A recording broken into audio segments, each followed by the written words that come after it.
Voy a abrir un paréntesis para revelarles de dónde sale el anticristo, quién posiblemente sea, cómo sale, de dónde sale. Vamos a ver primero de dónde sale el anticristo.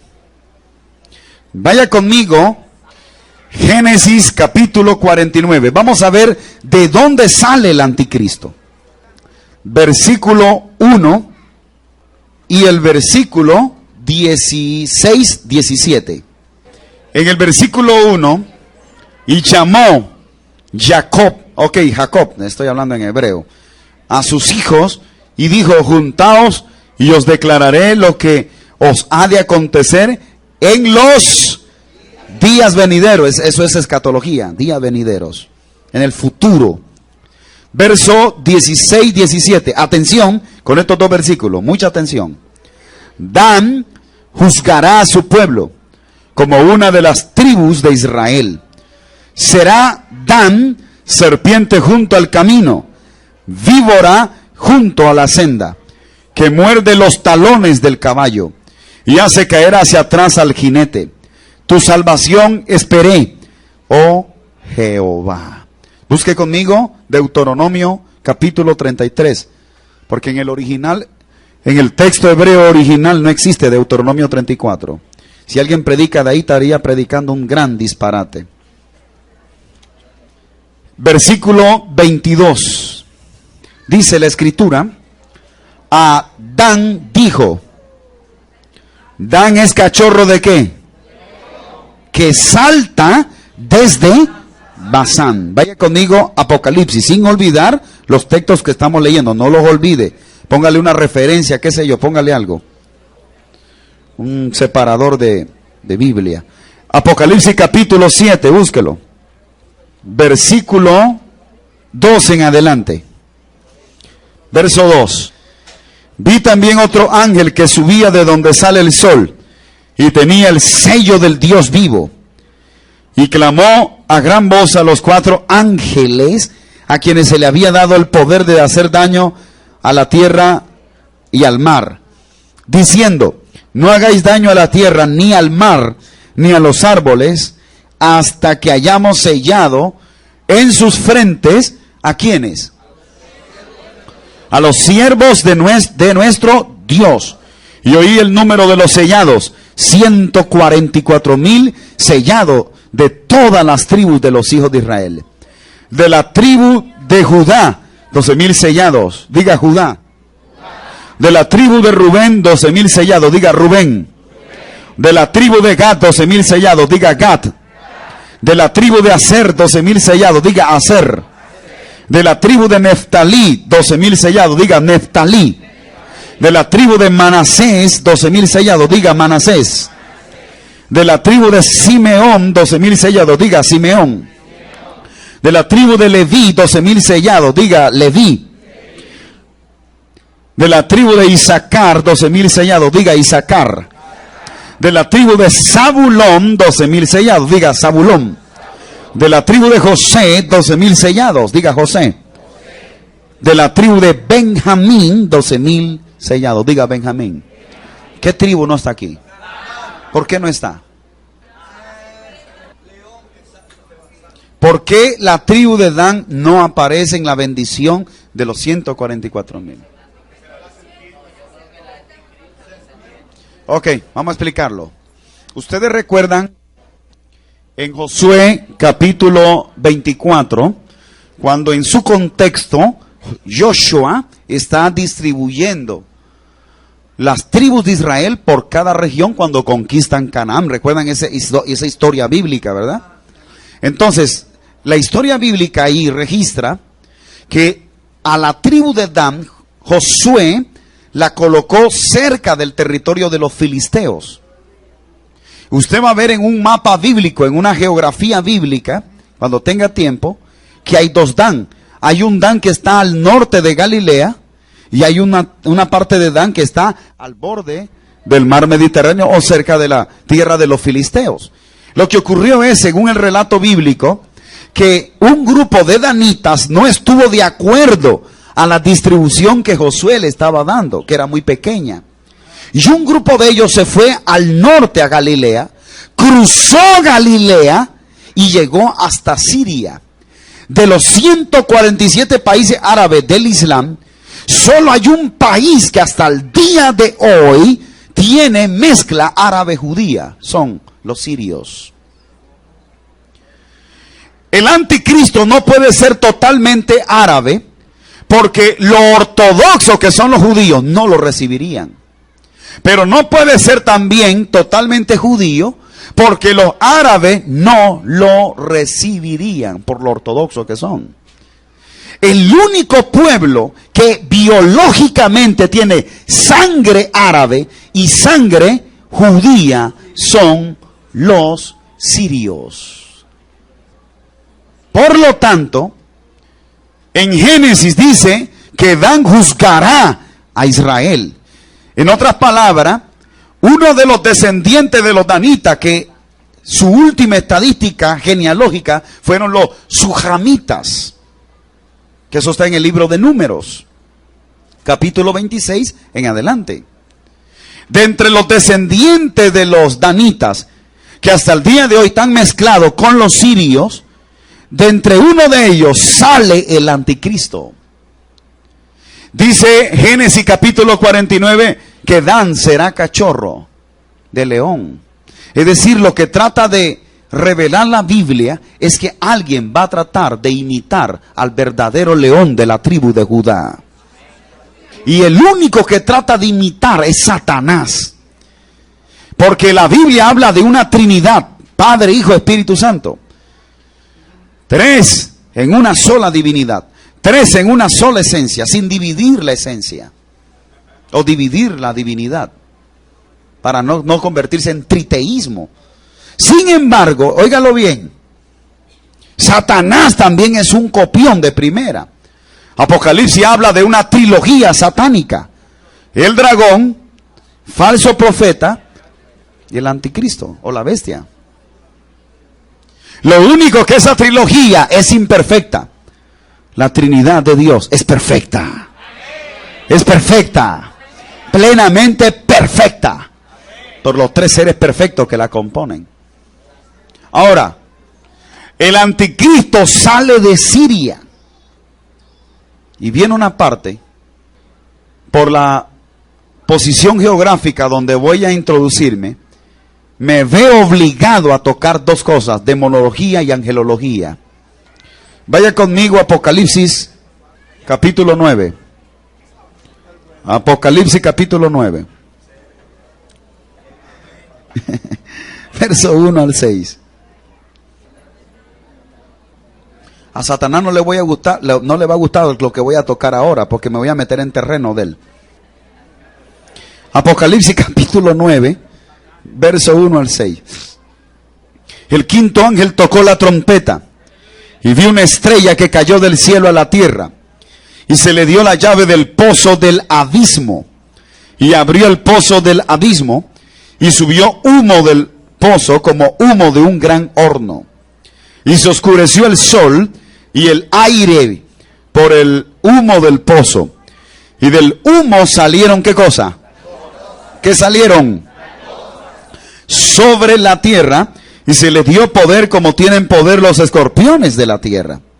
Y se les mandó que no dañasen a la hierba de la tierra, ni a cosa verde alguna, ni a ningún árbol, sino solamente a los hombres que no tuviesen el sello de Dios en sus frentes.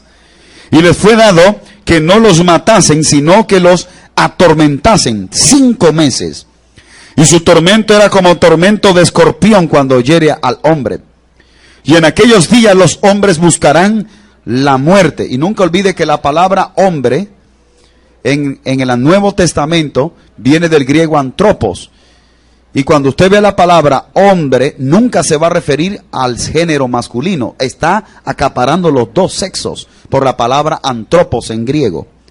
Entonces cuando dice ahí hombres, no solamente está el sexo masculino, está el sexo femenino. Buscarán la muerte, pero no la hallarán.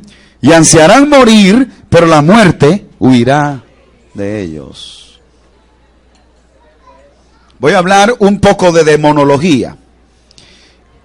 que el Espíritu Santo te abra el entendimiento, porque voy a filosofar, exegestar y teologizar. Fíjese, la Biblia dice, no quiero que lo busque, solo quiero que me presten atención. Solo lo que necesito que me preste toda su atención, eso es todo. No escriba, no busque, porque mi seminario hoy no es de demonología, es de escatología. Pero van a ver dónde los quiero llevar. ¿Por qué estoy tocando un poquito esto? Porque los quiero llevar a un punto. Dígale al vecino que está a su lado, tú estás bajo la sangre del Cordero de Dios. Fíjese, la Biblia revela que Satanás no tiene ni cacho, ni cola, ni rabo, como lo pintan los latinos mitológicamente, lo dibujan. Ezequiel capítulo 28 dice que era un querubín. Primer libro de los Reyes capítulo 6 mide o revela la medida que tiene Satanás hoy.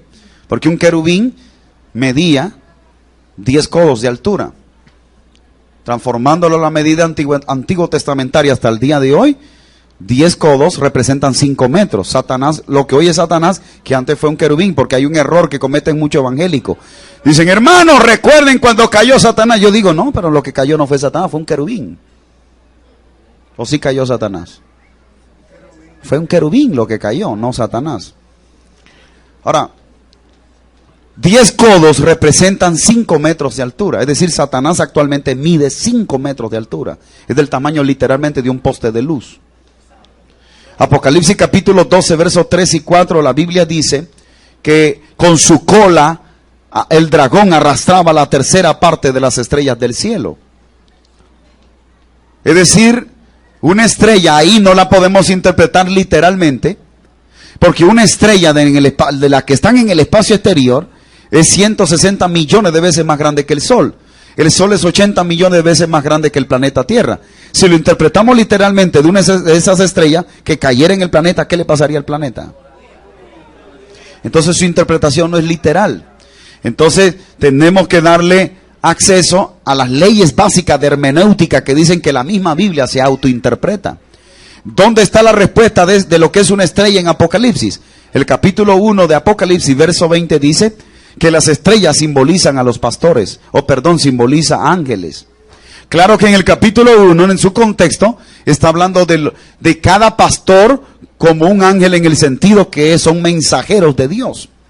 Pero en el contexto de Apocalipsis capítulo 12, que Juan dice, vi una tercera parte de estrellas que el dragón con su cola los arrastraba, representa esa tercera parte en el contexto de la numerología bíblica, que es retroalimentada por la numerología persa babilónica, representan a 600 millones de querubines. Es Satanás, lo que hoy fue un querubín, lo que hoy es Satanás fue antes un querubín. ¿De qué color es el caballo blanco de Napoleón? ¿De qué color es el caballo blanco de Napoleón? Blanco. Entonces, si Satanás fue antes un querubín, ¿qué tipo de ángeles tendría a su cargo? Querubines. Una tercera parte representa 600 millones de querubines. Dice que con su cola los arrastró. La cola simboliza seducción, engaño, astucia, artimaña. Los lanzó sobre la tierra. Ezequiel capítulo 28 dice que por cuanto pecaste te eché del monte de Dios. Monte de Dios significa 3 cosas: lugar donde gobierna Dios, 2, el centro de la presencia de Dios, y 3, donde está el trono de Dios. Por cuanto pecaste te eché. Oh querubín protector. Él no era Satanás, era un querubín. Diga querubín. Ahora, cuando él es lanzado del tercer cielo, el pecado ya había penetrado en el querubín. Como yo no estoy dando un seminario de demonología, yo explico cuando doy ese seminario teológicamente por qué, si Dios creó a los ángeles y supuestamente son perfectos, por qué se rebelan contra Dios. No lo voy a explicar aquí porque no es un seminario de demonología. Ahora, cuando él es lanzado del tercer cielo a la tierra, ellos salen del tercer cielo y entran al segundo cielo, con todo el universo físico. El pecado ya atrapó al querubín grande y atrapó al resto de los 600 millones de querubines. La palabra hebrea para pecado es haptat, griego amartía. Me gusta más la palabra hebrea. La palabra haptat para pecado tiene tres significados. 1, descomponer. 2, deshacer. 3, separar. Es decir, el pecado venía descomponiendo, separando la omnipresencia de Dios de la cobertura a los ángeles.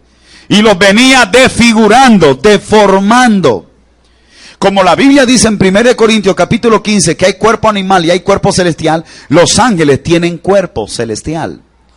Entonces, a esos 600 millones de angelitos, con el querubín grande y protector de 5 metros de altura, que hoy es lo que hoy es Satanás, lo estaba esperando 5 poderosas capas: troposfera, ionósfera, mesósfera, estratosfera y termósfera. La termósfera es la capa principal invisible de destruir todo cuerpo celeste que choca a gran velocidad con ella. Ezequiel capítulo 28 dice que por cuanto pecaste, te eché. Diga, eché. La palabra hebrea ahí implica que Dios arrojó al querubín más rápido que la velocidad del sonido. De hecho, en el original hebreo suena como un shh. Shh. Rápido. Lo sacó del tercer cielo por 2 motivos teológicos. Cuando ellos vienen cayendo, el pecado ya va haciendo el trabajo en su cuerpo. Cuando ellos caen con la capa de la tierra, ya el universo estaba hecho. El planeta Tierra ya estaba hecho. Todo el cosmos ya estaba hecho. De hecho, valga la redundancia, el planeta no estaba vacío, estaba llenísimo. Y estaba ordenado. De gente no, inventólogo. De gente no. Los 600 millones de querubines y el querubín grande y protector chocan el planeta Tierra hace 180 millones de años. Era geológica, era de los dinosaurios.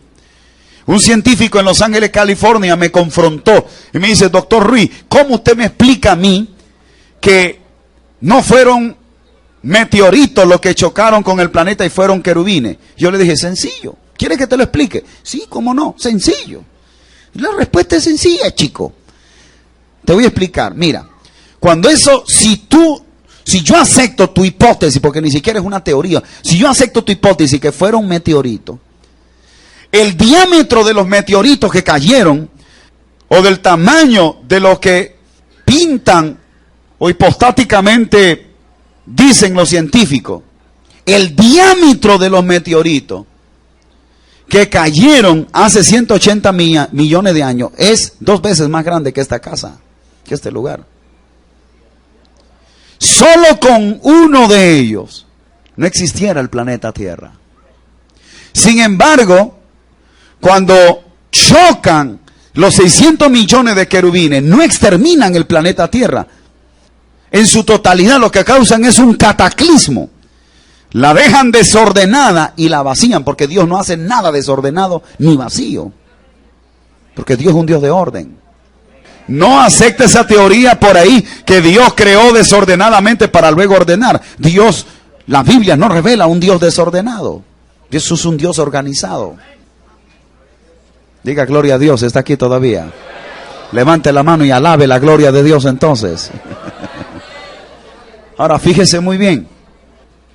Ya usted debe estar preguntándose, esos 180 millones de años, ¿dónde usted lo está sacando? Eso está en la Biblia, hermano. Eso está en la Biblia.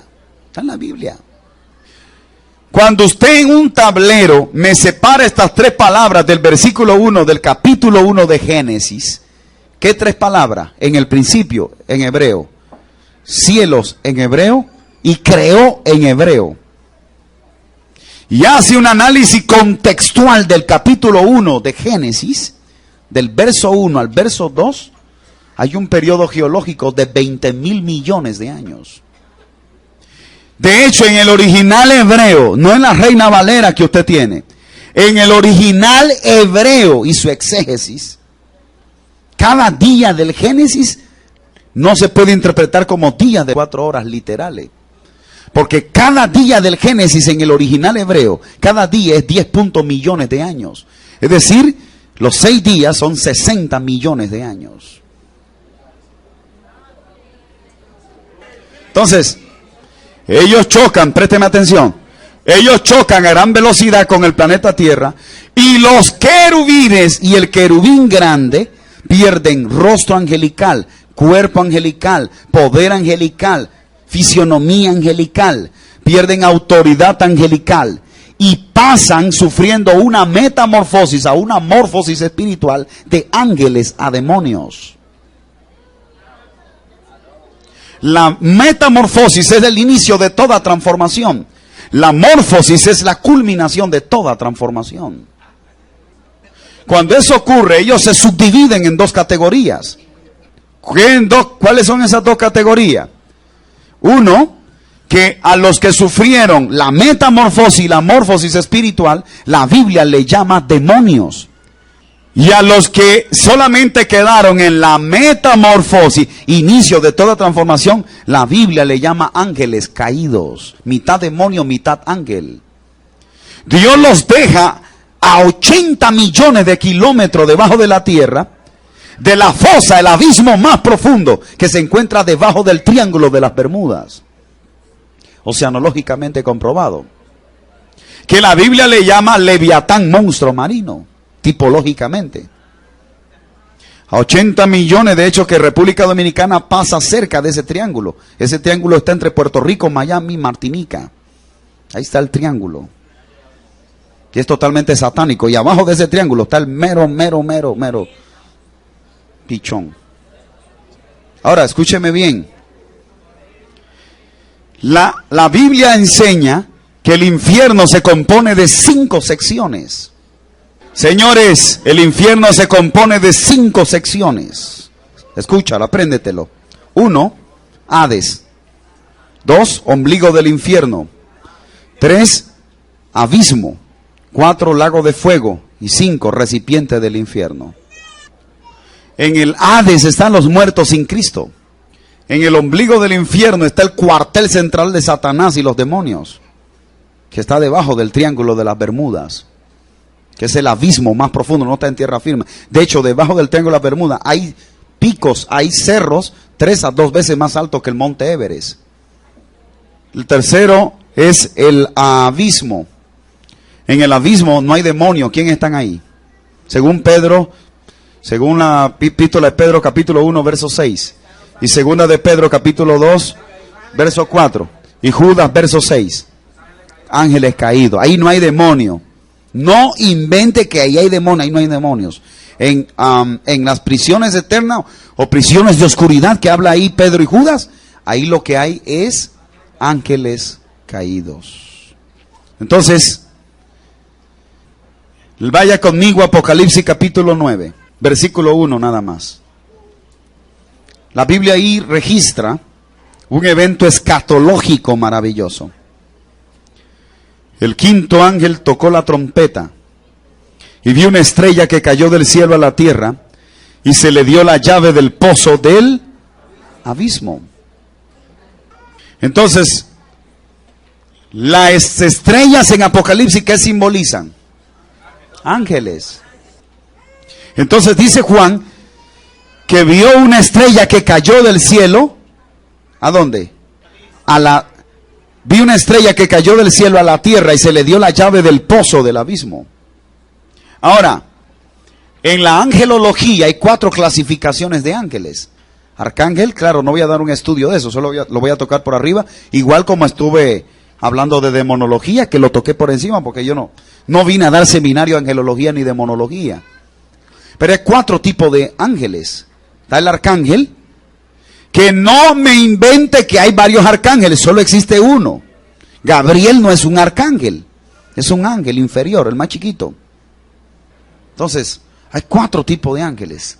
Está el arcángel que viene del griego arcángelo, que significa espíritu de guerra, o espíritu jerárquico en el griego koiné.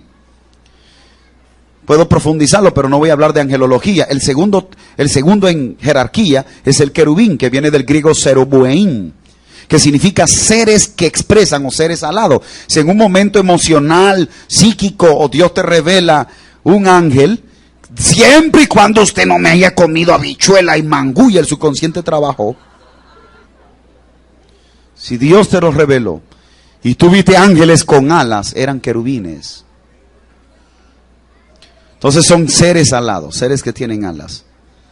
Entonces el querubín es protector y es un adorador. El tercero es el serafín, viene del hebreo rashtab, que significa espíritu que ministra. En América Latina ha habido experiencias extraordinarias, bien emocionantes, como el caso de una hermana en una mega iglesia donde yo estaba dando una conferencia en Guatemala, y alguien le tocó la espalda literalmente, y ella miró atrás, pegó un grito, claro, primero miró atrás y no vio a nadie. Es porque una de las funciones del serafín es un ministrador, es él ministra. Aquel ángel que vino en el huerto de Getsemaní ministró a Jesús para fortalecerlo, fue un serafín. Es un fortalecedor. Y el ángel más chiquito, el más chiquitito, chimirringo de toditos, que tiene la capacidad de 10 bombas nucleares en destrucción masiva.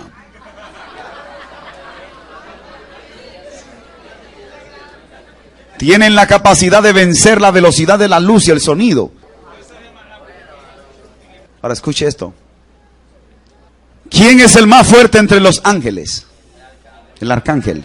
Dice Juan, vi una estrella que cayó con la llave del pozo del abismo, para que un ángel baje al centro o a la parte más baja del planeta, que Génesis 1:1 le llama el abismo, que oceanológicamente registrado está, la fosa o el abismo más profundo está debajo del Triángulo de las Bermudas. 80 millones de kilómetros. La circunferencia diametral del planeta Tierra es de más de 180 millones de kilómetros.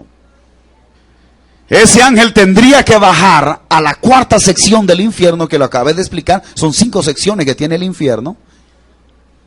Y tendría que abrir el pozo del abismo y ver subir ángeles caídos con poderes más fuertes que el mismo Satanás y que los mismos principados. Pero puede que llegue un momento en que esos ángeles caídos, cuando estén subiendo, se detengan a ver al ángel que le está abriendo el pozo. ¿Tú te imaginas si fuera un querubín o un serafín? Le darían una tunda tremenda. Pero como para mí teóricamente el que abre el pozo del abismo debe ser un arcángel. Pero escuche bien. Abre el pozo del abismo y dice Juan, vi langosta subir del abismo. Claro, está en una forma prefigurada, simbólica. Que así como una langosta tiene el poder de destruir, devastar la tierra, específicamente la agricultura, los ángeles caídos tendrán ese poder destructivo, dañino. Ahora quiero hacerle una pregunta, necesito una respuesta. Cuando un preso está en su cárcel y él sale, ¿a quién va a buscar? ¿Qué es lo primero que haría? Va a buscar a la persona, al causante por la cual estuvo preso. ¿Cierto o falso? Entonces, ¿quiénes son o quién es el que tiene a los ángeles caídos impidiendo lo que suba? La iglesia, que no se ha ido en el arrebatamiento. Mientras la iglesia esté en el arrebatamiento, los ángeles caídos que están a 80 millones de kilómetros no pueden subir, porque no ha ocurrido el arrebatamiento. Cuando la iglesia se va en el arrebatamiento, en el periodo de la tribulación, los ángeles caídos suben. Se van a ver literalmente tal como son. Y los primeros, o a los primeros que ellos van a buscar, son a los cristianos que en este tiempo se quedaron en el arrebatamiento. Y hay 5 áreas que ellos van a torturar, que es el motivo por el cual la gente va a buscar la muerte. Ahora, fíjese bien. Los ángeles caídos suben. Quiero que me preste atención a esta parte que viene. Présteme mucha atención, fíjese. Por primera vez en la historia, a la luz de la escatología, los seres humanos quedan bajo el poder del reino de las tinieblas.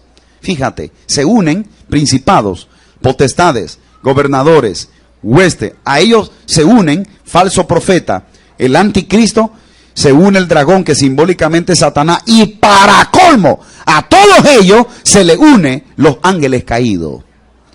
El planeta Tierra queda a la merced de toda una infantería demoníaca jamás vista en la historia de la raza humana. Entonces, ojalá que no cometa el error de muchos que dicen que el espíritu se va. Porque si tú me dices que el espíritu se va, ¿quién frenaría a esa gente? Eso sería antineumatológico. Ahora, fíjese bien. Los ángeles caídos van a perseguir a los cristianos que se quedaron en este tiempo. Y los van a mutilar en 5 partes, que no lo puedo decir aquí porque hay demasiadas mujeres.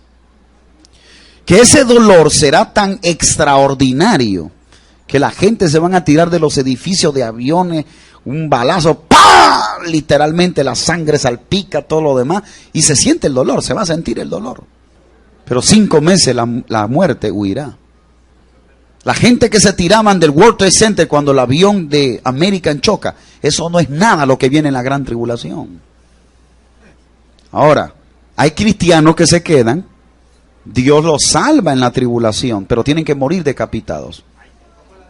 Entonces, yo quisiera saber algo. ¿Cómo tú quieres tu viaje? ¿Con escala o sin escala? Ahora, estos ángeles caídos suben.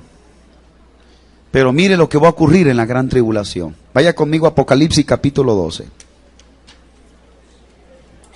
Apocalipsis capítulo 12. Un texto que la iglesia popular lo interpreta y lo acomoda a su manera. Pero vamos al versículo 7. En adelante. ¿Listos? Después hubo una gran batalla en el cielo. Miguel y sus ángeles luchaban contra el dragón. Y luchaban el dragón y sus ángeles. Pero no prevalecieron ni se halló ya lugar para ellos. ¿En dónde? Y fue lanzado fuera el gran dragón, la serpiente antigua, que se llama el diablo, ahí está en griego, y Satanás, ahí está en hebreo, el cual engaña al mundo entero. Fue arrojado a la tierra y sus ángeles fueron arrojados con él. Verso 11 y 12. Y ellos le han vencido por medio de la sangre del cordero y de la palabra del testimonio de ellos, y menospreciaron sus vidas hasta la muerte. Por lo cual alegraos, cielos, y los que moráis en ellos. Ay de los moradores de la tierra y del mar, porque el diablo ha descendido a vosotros con gran ira, sabiendo que tiene poco tiempo. Nunca, jamás interprete y explique que este texto ya se cumplió. No se ha cumplido. Ese es un texto escatológico. Es un texto que se va a cumplir en el futuro, es decir, en el periodo de la tribulación. Este texto no está cumplido todavía. Es decir, no es la caída primaria del querubín que después pasó a Satanás. Ahora, ¿quiénes están en el abismo actualmente? ¿Quiénes están en el abismo? Magnífico. Ahora fíjese. Un ángel, que para mí es el arcángel Miguel, teóricamente, abre el pozo del abismo, suben ángeles caídos a la superficie de la tierra, millones de ellos, con poderes impresionantes, y cuando Satanás los vea subir, va a decir Satanás, wow, wow, wow, wow.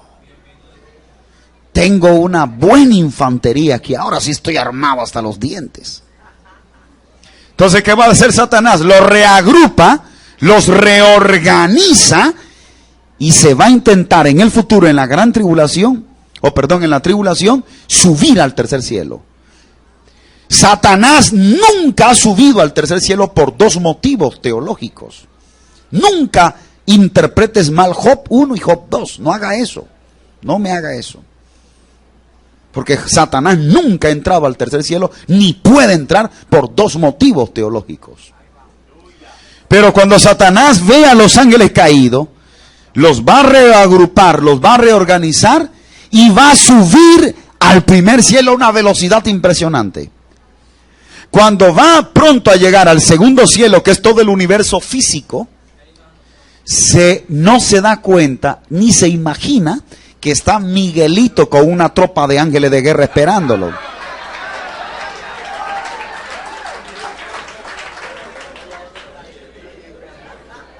Miguelito está en el segundo cielo con una infantería de ángeles de guerra.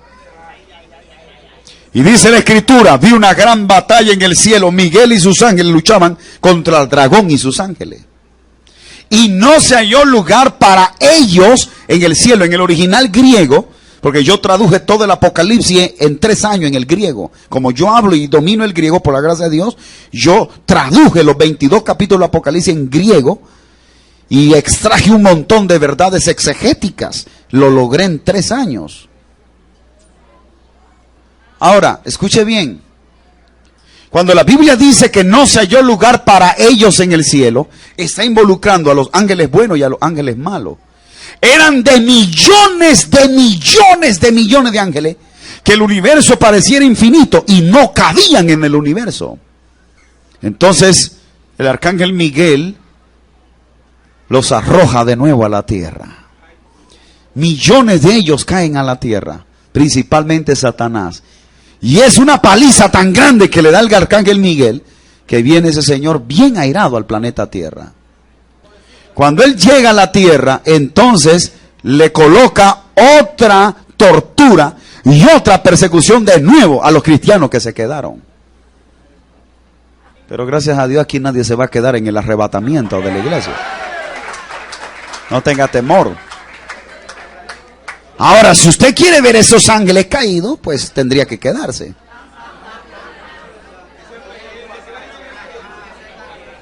Cuando los ángeles caídos estén peleando, guerreando contra los ángeles buenos, ángeles de guerra, el impacto del mundo espiritual repercutirá en el mundo físico. El universo queda desordenado. Del choque de 2 poderes. El Espíritu Santo te dé entendimiento a lo que quiero decirte. Sin embargo, después que pase el milenio, cielo nuevo, tierra nueva, regeneración cósmica, viene la nueva Jerusalén. Entonces en la nueva Jerusalén, dentro de ella están los cristianos y los judíos, ambos en cuerpo glorificado, y todo el universo, Dios lo deja limpio, hermoso y ordenado de nuevo. Y Jerusalén, desde el planeta Tierra, la nueva Jerusalén se convierte en la capital del universo, del cosmos. Habitando dentro de la nueva Jerusalén, el centro del átomo, del núcleo de la omnipresencia de Dios en su máxima expresión. ¡Wow! Oh Dios, esto no lo emociona, a mí sí me emociona. Maravilloso. Entonces, el anticristo sale de Siria, biológicamente mitad árabe, mitad judío. Pero ese señor va a tener un vicepresidente. Se llama el falso profeta. Va a tener un cuerpo de gabinete que se llama el mercado común europeo, los 10 cuernos de Daniel y Apocalipsis. Y va a tener a su disposición la más avanzada y alta tecnología. Daniel 12 dice, y la ciencia aumentaría. Viene el griego de la Septuaginta, versión de los 70, gnosis. Ahora, vamos a ver el cronograma de la escatología. Vamos a hacer un viaje. Usted solo me va a prestar atención y después lo escribe con calma. ¿Qué es un cronograma? Un tiempo, ¿verdad? El estudio de algo que tiene que ver con el tiempo. Diga, tiempo. Entonces, lo que yo le voy a vertir a ustedes les va a ayudar en gran manera a dominar cómo las profecías bíblicas se van cumpliendo en un orden cronológico. Por ejemplo, ¿qué es lo primero que va a ocurrir en cualquier momento? No, rapto no. Arrebatamiento. El rapto es una costumbre terminológica, pero me usa mejor arrebatamiento. Es el bíblico. Entonces, primero, número 1, lo primero que, el primer evento cronológico en el contexto de la escatología es el arrebatamiento de la iglesia. Una vez que ocurre el arrebatamiento, que es la traslación del cuerpo místico de Cristo, llamado, entre comillas, la iglesia, ocurren, número 2, 2 eventos simultáneos. ¿Cuáles son esos 2 eventos? Los 7 años de ira divina, que se compone exactamente de tribulación y gran tribulación, que eso lo aplicamos en Mateo 24, ¿lo recuerdan? Y Y al mismo tiempo en el tercer cielo están ocurriendo tres eventos trascendentes: tribunal de Cristo, la boda del Cordero y la cena de la boda del Cordero. Ahí se van un periodo de tiempo de ¿cuánto? 7 años literales. Pero al mismo tiempo, simultáneamente, en la tierra hay 7 años de ira divina, de ira, que son los 7 años de la 70ª semana del profeta Daniel, capítulo 9. Vamos bien, ¿verdad? Entonces, 2 eventos al mismo tiempo. 7 años la iglesia, ¿en dónde? En el tercer cielo. Diga, tercer cielo. Sí, porque tiene, si dice cielo, ¿cuál de los 3? Sí, hay 3 cielos. Hay unos inventólogos que dicen que hay 10 cielos, porque toman allá Reyes, donde dice que los cielos de los cielos de los cielos no pueden contener la presencia de Dios. Y no es que hay 9 cielos, porque uno derriba ese argumento con la palabra hebrea shamayim. Entonces la iglesia está en el tercer cielo, 7 años. 7 años también hay de ira divina. ¿En dónde? En la tierra. Los 2 eventos son simultáneos. Entonces, terminando los 2 eventos, arrancan al mismo tiempo y terminan al mismo tiempo. Cuando terminan esos 2 eventos, entonces viene, vaya conmigo, Apocalipsis capítulo 19. Antes de entrar al 6 de Apocalipsis. Apocalipsis capítulo 19, verso 11 en adelante. Estamos listos hasta el 14. Verso 11. Entonces vi el cielo abierto, y aquí un caballo blanco, y el que lo montaba se llamaba ¿cómo? Y con justicia, ¿qué más? Sus ojos eran como llamas de fuego, es decir, ver más allá de lo evidente. Y había en su cabeza muchas diademas, la belleza de su reinado, dominio, reino. Y tenía un nombre escrito que ninguno conocía, sino él mismo, es decir, ese Dios que aún no ha revelado cosas. Hay misterios, hay enigmas que él no ha revelado de su persona. Estaba vestido de una ropa teñida en sangre. Ese es el sacrificio, tiene que ver con el sacrificio que hizo en la cruz. Y su nombre es el verbo de Dios, es decir, la palabra creativa del Padre, la articulación de Dios, el alfabeto celestial del Padre, el alfa, el omega, el principio, el fin, etcétera, etcétera. Y los ejércitos celestiales, vestidos de lino finísimo, blanco y limpio, le seguían en caballos blancos. Esa es la iglesia. Diga, esa es la iglesia. Ahora, tenemos que entender que hay una diferencia entre el arrebatamiento y la segunda venida. Hay una diferencia. Porque Apocalipsis capítulo 19, verso 11, que es el evento que ocurre cuando terminan los 7 años de la iglesia en el tercer cielo y los 7 años de ira, ¿en dónde? En la tierra. Dice el verso 11 que ocurre una cosmología bíblica. Alguien, a través del poder radiactivo de su presencia, abre el primer cielo en 2 pedazos, literalmente. Ahora, el arrebatamiento de la iglesia es invisible. La segunda venida de Cristo es visible. Porque el arrebatamiento de la iglesia, según la primera carta a los Corintios, es invisible. Es en fracciones de segundos. Dice que será en un abrir y cerrar de ojos, a la final trompeta. Pero la segunda venida de Cristo es visible, todo ojo le verá. En el arrebatamiento nadie lo ve. Puede ocurrir ahora mismo. Y millones de cristianos sobre la faz de la tierra desaparecerían del globo terráqueo. ¿Cuántos adoran la gloria de Dios por eso? Ahora fíjese muy bien. Entonces, número 1, el arrebatamiento es invisible. La segunda venida es visible. El arrebatamiento no tiene fecha, nadie sabe el día ni la hora. La segunda venida de Cristo sí se puede predecir. Vaya conmigo a Lucas, obsérvelo. Lucas capítulo 21. Me gusta más Lucas que Marcos y Juan.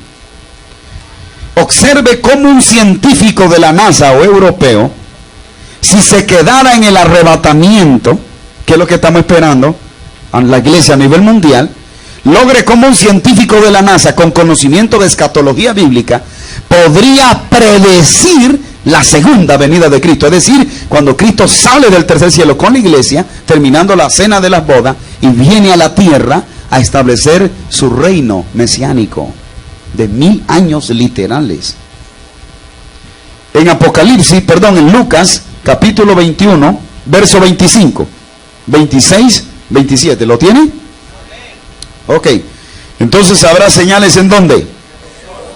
En la luna y en las estrellas, y en la tierra angustia de las gentes, confundidas a causa del bramido del mar y de las olas, desfalleciendo los hombres por el temor y la expectación de las cosas que sobrevendrán en la tierra, porque la potencia de ¿qué? ¿Qué les va a pasar? Serán conmovidas. Entonces, ¿qué?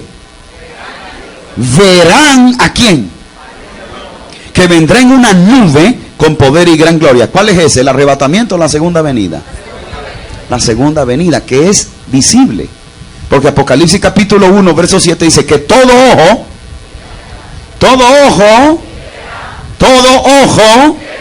le verá.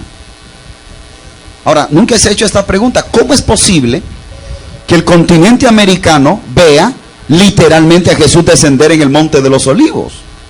Si hay una distancia en kilómetros extraordinaria desde el continente americano hacia el Medio Oriente. ¿Cómo es posible entonces que todo ojo le verá al mismo tiempo? Yo tengo 3 teorías propias mías. La primera teoría es que en Apocalipsis capítulo 19, léalo por favor. Apocalipsis capítulo 19, verso 19. Prefiero mejor buscarlo para que lo capte mejor. Verso 19 al 21. ¿Están listos? Y vi a la bestia, es decir, al anticristo, a los reyes de la tierra y a sus ejércitos reunidos para guerrear contra el que montaba el caballo y contra su ejército. Y la bestia fue apresada, y con ella ¿quién más? El falso profeta, que había hecho delante de ella las señales con las cuales había engañado a los que recibieron la marca de la bestia y habían adorado a su imagen. Estos 2 fueron lanzados vivos dentro de un lago de fuego que arde con azufre. Estos 2 bandidos estrenan el lago de fuego. Y los demás fueron muertos con la espada que salía de la boca del que montaba el caballo y de todas las aves que se saciaron de la carne de ellos. Es decir, el verso 19 está estrechamente correlacionado al verso 11, que está hablando de la segunda venida. Ahora, cuando los satélites, el COVI y el SATEL, que están en el espacio exterior, que tienen capacidad de 200 a 400 millones de kilómetros en el fondo cósmico para estudiar el espacio exterior, detecten bolas de luces a gran velocidad viajando del segundo cielo al primer cielo, y detecten una gran bola de luz, porque note lo que dice Lucas capítulo 21, dice que vendrá en una nube con poder y gran gloria. Es decir, la palabra gloria ahí en el texto viene del griego doxa, pero hay un adjetivo que es doxazo, que significa gloria recibida y intensificada. Porque antes que Cristo viniera a la tierra y se humanizara, ya Él tenía gloria. Juan 17 dice: Padre, acuérdate con aquella gloria que tuve contigo. Pero al triunfar en la cruz del Calvario, esa gloria se hizo más intensa. Por eso es que Lucas capítulo 21 dice: y vendrá en una nube con poder y gran gloria. Cuando Él salga con la iglesia del tercer cielo y entra al segundo cielo, que es todo el universo físico, la materia, todos los meteoritos, asteroides y planetoides, todo lo que se le ponga por delante, tendrá que quitarse a un lado ante el creador del universo. Ahora, cuando todo se esté removiendo por la radiactividad cósmica y de la gloria de Jesús, entonces la Biblia ahí se va a cumplir donde dice que la potencia de los cielos fueron conmovidas. Y una vez que Él comience a descender, los satélites con los lentes y el audio aumentarán. Y los satélites van a ver la gran bola de luz, con las bolitas de luces, que seremos tú y yo. Entonces los satélites van a ampliar la imagen. Pero en ese momento, Apocalipsis 19, verso 19 se está cumpliendo. ¿Qué es lo que se está cumpliendo? Dice, y vi a la bestia con un enorme ejército. China, India, Japón, Siria, Rusia, Egipto, todas las siete superpotencias árabes que rodean a Israel, que de hecho han querido exterminar al pueblo judío, pero no han podido, porque Adonai ha defendido al pueblo de Israel. Y el que trata de tocar al pueblo judío, tendrán que vérsela con Adonai, el Señor, el Dios Todopoderoso, el Rey, el Eterno. Ahora, hay algo interesante. Cuando las bolas de luz se vengan acercándose del tercer cielo, entren al segundo cielo, entonces las cámaras de los satélites aumentarán para detectar o visualizar mejor qué hay dentro de las luces. Y cuando aumenten las cámaras de esos super satélites, entonces te van a ver a ti, Juan, a ti, Josefina, a ti, María, montada en un caballo blanco, retornando a la tierra con Yeshua HaMashiach, con Mashiach descendiendo. Y ahí los caballos no son simbólicos. No me esté inventando que ahí los caballos son simbólicos, son literales. ¿Dónde está el exégesis de esos caballos? ¿Dónde la Biblia dice que son literales? Eso está en la Biblia, hermano. Eso está en la Biblia. Está en la Biblia. ¿Ustedes recuerdan cuando Elías es separado de Eliseo? ¿Qué lo separó? En el original hebreo, lo que lo separó fue carro de fuego con caballos de fuego y jinetes, o sea, ángeles de guerra. Y tú vas a venir, hermano, montado en esos caballos y Cristo montado en él, de él. Adelante de millones de evangélicos que se fueron en el arrebatamiento. Los satélites van a ampliar la imagen y te vas a ver. Y lo van a transmitir por vía satélite en vivo sobre todo el globo terráqueo. A través de la BBC de Londres, a través de la ABC de New York, CNN, ya que insisten. No quiero dar mucho comercial. ¿Cuántos quieren venir en esos caballos blancos montados allí? Y no me esté diciendo que no se van a reconocer. En la introducción yo expliqué teológicamente cómo todos serán reconocidos. Todos se van a reconocer. Eso está en Mateo 17. Todos serán reconocidos. Lo único que no habrá gordo ni flaco. Así que los gorditos, gócense en el Señor ahora. Porque el cuerpo glorificado que el Señor nos va a dar es uniforme. No hay gordo, ni flaco, ni alto, ni bajo, ni feos. No habrán gimnasios, ni aeróbicos, ni nada de esos chécheres. Ahora fíjense bien. Entonces, cuando los satélites los proyectan a los televisores, en ese momento, atención con esta parte, en ese momento, ok, vamos a retroceder un poquito más. Apocalipsis capítulo 16 dice que el río Éufrates se seca porque 3 espíritus a manera de rana, o 3 demonios a manera de rana. La rana en Apocalipsis simboliza que el tipo de demonio que viene ahí tiene 3 funciones, o tiene que ver con 3 cosas. 1, la super inmundicia. 2, la agilidad. Y 3, la destreza para moverse entre muchas cosas. Porque Apocalipsis capítulo 16 dice que el río Éufrates se seca para que esté preparado a los reyes del oriente. Y ya el río Éufrates actualmente se está secando. Porque los iraquíes no se llevan con los sirios. Y el río Éufrates nace de la parte norte de Siria, cruza Siria, sigue cruzando Siria, toma Irak, atraviesa Irak y desemboca en el mar Caspio. Estoy hablándote de un río Éufrates que tiene más de 1100 kilómetros de largo, por más de 300 en profundidad.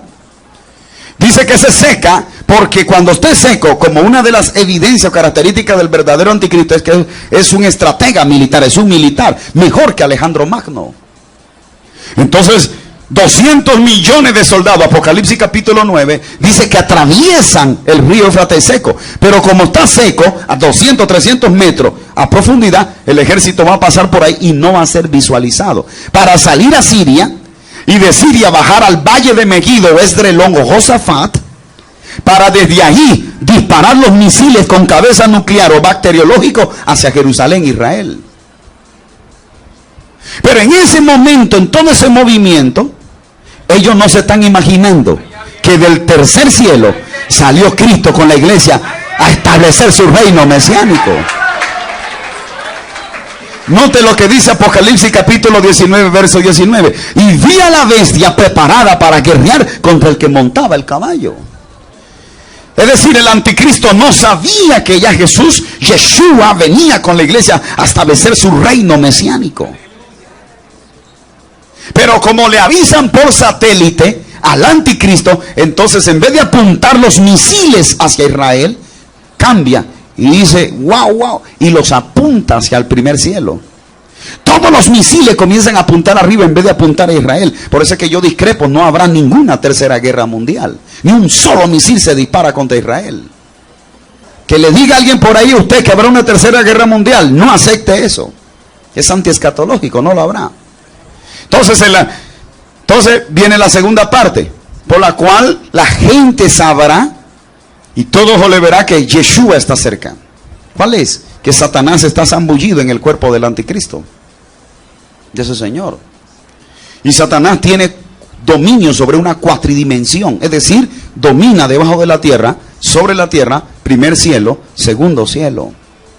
Como Jesús tiene que entrar con la iglesia en el segundo cielo obligado, todo lo que choque a su camino, entre ellos principados, van a recibir una paliza terrible.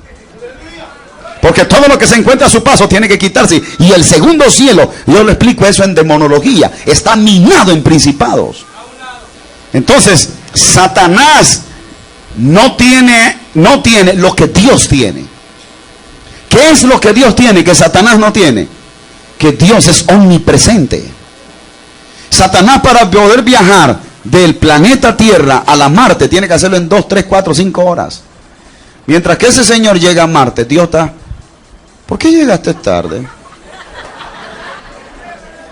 Te demoraste mucho. Porque Dios es omnipresente. Está en todo lugar al mismo tiempo. Aunque la omnipresencia tiene 5 significados teológicamente. Ahora, fíjese bien. Entonces Satanás viene en principado del segundo cielo, corriendo de la radiactividad de la gran gloria de Jesús a la tierra. Entonces cuando ellos llegan a la tierra, llegan donde Satanás, que está dentro del cuerpo del anticristo, y dice, hey, ¿a qué tú no sabes lo que viene allá arriba? Y le dice Satanás, ¿de qué tú me estás hablando? ¿A qué tú no sabes lo que viene allá arriba? Y dice Satanás, pero dime, por fin. Viene alguien montado en un caballo que hace 2000 años, o un periodo de tiempo atrás, te dio una paliza en la cruz del Calvario. Y dice Satanás, ¿qué? No puedo creerlo. Pero nosotros no estamos preparados. Y estoy inspirando al anticristo para que dispare contra Israel. Los misiles que están aquí. Entonces viene Satanás y le habla al anticristo. No, apunta hacia arriba porque este señor viene bajando. Entonces, por eso es que la Biblia dice, porque la intención primaria del anticristo no era guerrear contra Jesús, ni sabía que ya Jesús venía. Su función o su misión era tirar los misiles contra Jerusalén, Israel. Y se aprovecha de los árabes que odian al pueblo judío.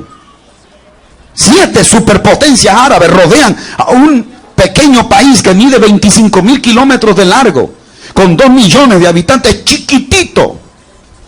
Pero las veces que han intentado destruir a Israel, Yahvé, el Señor Adonai, Elohim, ha peleado contra el pueblo de Israel. Entonces Satanás inspira al anticristo y dice, no, apunta hacia arriba y cuando yo te avise tú dispara. Entonces dice Juan, y vi a la bestia preparada para guerrear contra el que montaba el caballo. Entonces el anticristo va a estar con alta tecnología viendo a ver por dónde Jesús entra por la capa atmosférica para dispararle los misiles. Y va a estar pendiente. Y en vez del anticristo sorprender a Jesús Jesús sorprende al anticristo. Dice que lo apresa y con él junto al falso profeta y los lanza vivos al lago de fuego. Y los demás son muertos con la espada que salía de su boca, que es el poder de su palabra. Aleluya. 3 cosas ocurren ahí. 1, no hay tercera guerra mundial. Ni un solo misil se disparó contra Israel. No hubo tiempo para eso. Número 2, hay 2 personajes que estrenan el lago de fuego: el falso profeta y el anticristo. Y número 3, llega el siguiente evento cronológico en la escatología: el milenio. Y por 1000 años, 2 pueblos unidos, entretejidos como nunca, los judíos y la iglesia, uno en cuerpo glorificado y el otro no con cuerpo glorificado, pero experimentan algo que por siempre el pueblo judío en las profecías mesiánicas y siempre la comunidad cristiana quiso experimentar: a Cristo como Rey de Reyes y el Señor de Señores, a Cristo como el presidente del mundo entero, a Cristo como el gobernador del planeta. ¡Aleluya! Vaya conmigo a Zacarías capítulo 14, verso 4 y 5. Y se afirmarán sus pies en aquel día sobre el monte de los olivos que está enfrente de Jerusalén al oriente. Y el monte de los olivos se partirá en medio, y esto no es simbólico, es literal, hacia el oriente, es decir, al este, y hacia el occidente, es decir, al oeste, haciendo un valle muy grande, y la mitad del monte se apartará hacia el norte, y la otra mitad hacia el sur.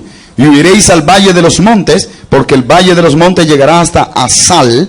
Huiréis de la manera que huisteis por causa del terremoto en los días de Josías, rey de Judá. Y vendrá Jehová mi Dios, y con él todos los... ¿Quiénes son esos santos? Ahora, Jesús desciende, sería el siguiente evento cronológico, ¿verdad? La segunda venida de Cristo, que en griego es parusia, porque arrebatamiento de la iglesia no es parusia, es arpazo en griego. Tiene que saber diferenciarlo. Entonces, en la segunda venida, usted va a venir con cuerpo glorificado. Se va a poder adaptar a la materia. ¿Por qué? Porque cuando Cristo atraviesa la pared allá en Lucas 24, Él bota, antes de atravesar la pared, Él bota su tridimensión espiritual. Él bota su tridimensión espiritual. Necesito espacio. Y Él toma una tridimensión física. Se adapta a la materia. Trajeron el pez, la miel y comió. Después que comió, los despidió, los comisionó misionológicamente, botó su tridimensión física y tomó su tridimensión espiritual. Se adaptó de nuevo a su plenitud corporal, glorificada. Todos serán reconocidos, comerán en el milenio. Va a haber vivos, va a haber inconversos vivos. Léame Zacarías capítulo 14, versículo 16 en adelante. Y todos los que sobrevivieren de las naciones que vinieron contra Jerusalén subirán de año en año a adorar al Rey, a Jehová de los ejércitos, y a celebrar la fiesta de los tabernáculos. La misericordia de Dios es tan incomprensible y es infinita, porque la Biblia dice que la misericordia de Dios es desde la eternidad hasta la eternidad. Que aún en el milenio habrán inconversos vivos, pero que reconocen a Jesús como el Rey y Salvador de sus vidas. Y ellos vienen a adorar a Yeshua allí en la fiesta de los tabernáculos. Lo reconocen. Como la naturaleza intrínseca de Jesús es salvar de una u otra forma, no los rechaza. Los acepta y acepta su adoración y su alabanza. Ahora, escuche bien. para los inconversos, porque la iglesia tiene cuerpo glorificado, no necesita longanimidad, larga vida. Recuerdan Isaías que un niño será de 100 años, esto, lo otro. Eso es para el inconverso que acepta y reconoce al Señor. Pero para el cristianismo no, porque tú no necesitas longanimidad. Ya tú tienes un cuerpo glorificado y por la eternidad plenamente tú tienes la vida de Dios, vida eterna. Entonces tú no necesitas longanimidad. ¿Por qué? Porque los judíos tienen 5 pactos, están bajo 5 pactos. Abrámico, salomónico, davídico, son 5. Son los inconversos que reconocen al Mesías. Y miren, los que sobrevivieron, va a haber gente viva. Increíble. Y esa gente adorará al Dios Todopoderoso, lo reconoce. Y cuando hay reconocimiento, Dios no se cierra, Dios se abre. Porque una de las cosas por la cual Dios creó al hombre es para que lo adore y lo alabe. Por eso es que Satanás le dijo a Jesús: si tú postrado me adorares. Porque Satanás sabe que el centro, el epicentro de toda creación, más que todo el hombre, que es su máxima creación, es que fue creado para adorar al que vive por los siglos de todos los siglos. Aleluya. Diga gloria a Dios por eso. Ahora, una vez que viene la segunda venida de Cristo, entonces viene el otro evento cronológico, que es el milenio. Diga el milenio. Y esos 1000 años no son simbólicos, son literales. Literales. Y el milenio tiene dos pueblos específicos, que son los judíos y la iglesia. Y aún hay inconversos que reconocen al Señor. Después del milenio, ¿qué viene? ¿Qué evento cronológico viene? El juicio. Y aquí, si hay inconversos aquí adentro, pues usted está en serios problemas. Fíjese por qué. La Biblia dice, en Apocalipsis capítulo 20, que cada inconverso, y eso no es simbólico. Yo se lo digo porque yo hice una erudición del Apocalipsis. Y ellos me lo revisaron exégeta en Estados Unidos. Gente más profunda que yo en conocimiento. Yo nada más tengo 3 doctorados y esos tienen 15, 10 doctorados. Entonces, dice que los libritos fueron abiertos. Cada inconverso tiene un librito donde un ángel le está escribiendo todo lo que está haciendo. Y dice que se abrió el libro de la vida. Mire qué Dios más justo, equitativo. Le va a abrir al inconverso, porque el tribunal de Cristo es con la iglesia, el trono blanco es con los inconversos, solamente inconversos. Y se abre el gran libro de la vida. Mire qué Dios más justo. Como quien dice, búscate. Mira y búscate. Wow, no estoy aquí. Entonces Dios le pregunta: ¿tú sabes por qué estás aquí? Mire, yo prefiero ser juzgado por Cristo que por el Padre. Porque en la tripersonalidad de Dios, el carácter del Padre es más duro que la del Hijo. Cuando el Padre en el Antiguo Testamento decía: ¡ey, ángel de Jehová, mátalos! Y 60,000 caían muertos. Y si nosotros tuviéramos con el Padre ahora mismo, ninguno estuviera vivo aquí, hermano, incluyéndome a mí. Tuviéramos chamuqueado todo, hermano. Pero Cristo no. Cristo es mimoso, pegajoso, dulce, tranquilo. Está donde el Padre intercediendo. Dice: no, papito, no lo extermine, tranquilo, papito, dale un chancecito, tranquilo.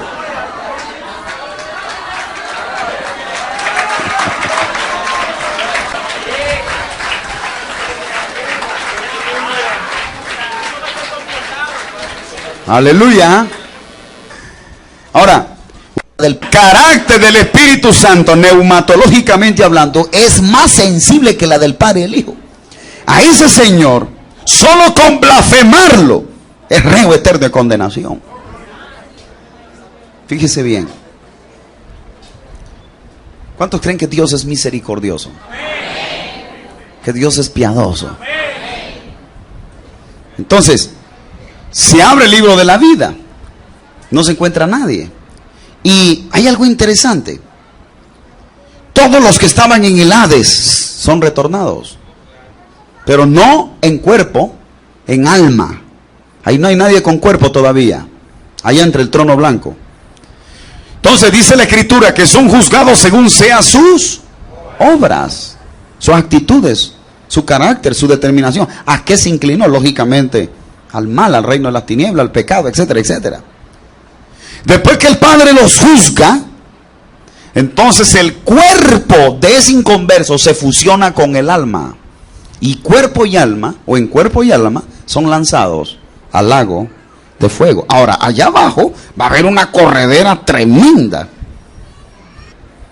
Porque tú te imaginas que en el lago de fuego, ahí va a haber millones de inconversos. Y ahí hay 3 señores terribles, más otros más. Allá abajo va a estar el diablo, falso profeta, el anticristo, ángeles caídos y millones de principados, potestades. Y es una corredera terrible allá abajo, hermano. Todos juntos, convergiendo. Sin embargo, el que tiene a Cristo en el corazón y lo aceptó, no estará en el trono blanco.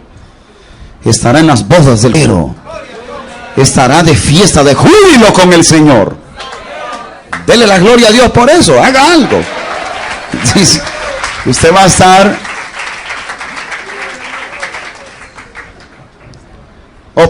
está en el milenio. Todavía salió el milenio, está el trono blanco. Después del trono blanco, entonces, ¿qué evento sigue? Los cielos nuevos y la tierra nueva. Pero después del cielo nuevo y la tierra nueva, ¿qué viene? La nueva Jerusalén. Recuerde que la ciudad más destruida sobre la faz de la tierra históricamente es Jerusalén. Jerusalén ha sido destruida más de 100 veces. De hecho, la Jerusalén que está ahora, la actual, está arriba de 100 Jerusalén destruida. Y esa que está ahora, la que está actualmente, escatológicamente, también va a ser destruida. Sin embargo, el Señor tiene para su pueblo judío y para su iglesia, note cómo dice Juan, una nueva Jerusalén. Entonces, una vez que viene la nueva Jerusalén, porque en el milenio o durante el milenio ella se suspende en la órbita del planeta, no desciende. Y una vez que termine los 1000 años, yo discrepo totalmente con la persona que esté afirmando que la nueva Jerusalén se queda totalmente todo el tiempo suspendida arriba. Discrepo. ¿Por qué discrepo? Porque escatológicamente Jerusalén la vieja es destruida. Y Dios regenera el cielo, regenera la tierra. Y creo firmemente que Dios no hace nada sin darle sentido a lo que Él hace. Si Él regenera el cielo y regenera la tierra, es para traer algo que va a estar entre el cielo y la tierra, que es sumamente santo. Y la nueva Jerusalén es una ciudad santa, pura. Entonces, es como que tú tienes una casa, la limpias por dentro, todo bonito, porque le vas a meter algo puro, algo limpio, algo excelente adentro de la casa. Pero no tendría sentido que tú la limpies, la barres, todo lo demás, y la dejas así, todos los chécheres lo dejas afuera. No tiene sentido, no tiene lógica. Dios no haría eso porque sería ilógico. Entonces, esa nueva Jerusalén desciende. Lo único que en esa nueva Jerusalén solo van a vivir 2 pueblos, 2 comunidades. Los judíos que misteriosamente reciben un cuerpo glorificado, porque ahí dice la Biblia que nada inmundo puede entrar. Y la iglesia que de por sí ya tiene cuerpo glorificado. Entonces los 2 convergen dentro de la nueva Jerusalén por toda una sempiternidad. Entonces entran lo que en la escatología se llama el estado eterno. La eternidad. Y después de la eternidad no me haga pregunta ahí porque no le puedo responder. Ya de ahí ni un escatólogo, ni un teólogo, ni el erudito más grande del planeta podría responderle. Es un misterio. Ahora, una vez alguien sí me hizo esta pregunta. Un teólogo en El Salvador, en Centroamérica, donde es mi país, me hizo esta pregunta que yo sé que ustedes, muchos de ustedes se la tienen que haber hecho. Me dijo un teólogo: doctor, pero ¿por qué Dios va ¿por qué rayos Dios va a dejar vivo al diablo? Debe matar, destrúyelo, písalo, tíralo, hazle que lo mate. ¿Por qué lo va a dejar vivo? ¿Y tú sabes cuál fue la respuesta que yo le di? ¿Tú sabes por qué Dios no destruye a Satanás? Porque tú tienes, hermano, tienes que meterte esto en la cabeza, lo que te voy a decir. Espíritu Santo, incrústalo en el cerebro. Dios quiere demostrarle a los seres humanos que Él es infinitamente infinito en misericordia. Ese Señor es tan extremadamente misericordioso que ni a su peor enemigo lo destruye. Es una lección que quiere darle a la raza humana. Entiéndalo, que el Espíritu te dé iluminación. Claro, como les expliqué, si cada uno de ustedes fueran dioses, pobre diablito, lo hubieran exterminado hace rato, hermano.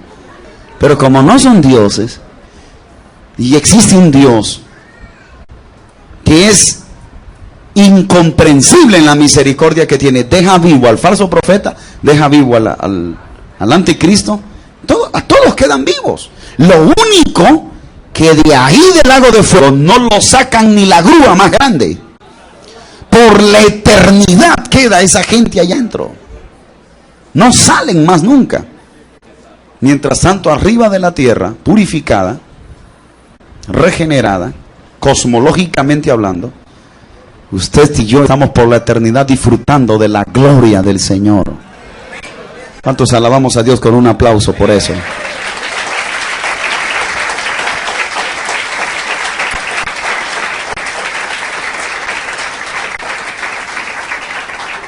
Quiero concluir.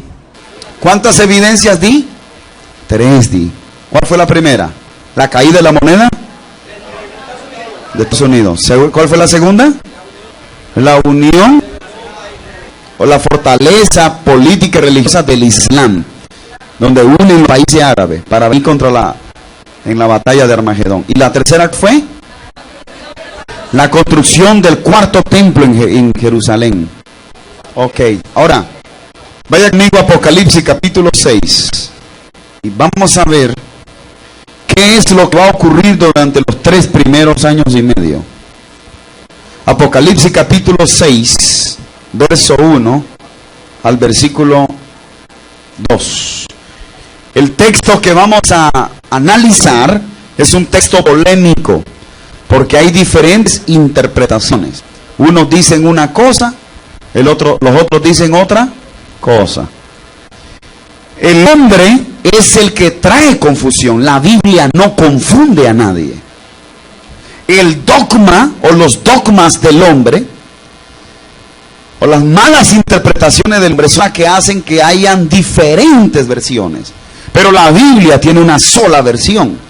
La Biblia tiene una sola interpretación. Yo adoro a Dios con toda la fuerza de mi ser por la maestría que yo saqué en idioma bíblico.